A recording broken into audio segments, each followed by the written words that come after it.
కిటికీ పక్కనే ఉన్నాడు చందమామ. ఎంత అందంగా ఉందో చందమామ. చందమామని చూస్తూ నేను నిద్రపోతాను. చందమామలో ఆపబడినట్టు, చందమామలో చెట్టు కింద వడలు చేస్తుందని ఒకప్పుడు పెద్దవాళ్ళు మనకు చెప్పేవాళ్ళు. అదేలాగా చందమామను చూస్తూ అది నిజమేమో అనుకుంటూ నిద్రపోయేదానికి. చిన్నపిల్లని కాదు కదా, కానీ అప్పట్లో ఆ రోజులు తలుచుకుంటే అవన్నీ మనము నిజమని నమ్మేవాళ్ళము.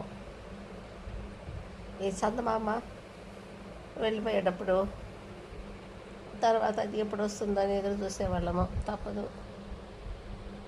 అమావాస్య వస్తుంది, వెన్నెల వస్తుంది, కొద్దిగా వెన్నెల వస్తుంది, రాను రాను అమావాస్య వచ్చేస్తుంది. తర్వాత కొద్దిగా వెన్నెల చవితి నుంచి డెవలప్ అవుతుంది. జీవితం కూడా అంతే. కష్టాలు ఎప్పటికీ కష్టాలుగా ఉండవు, మంచి రోజులు కూడా వస్తాయి.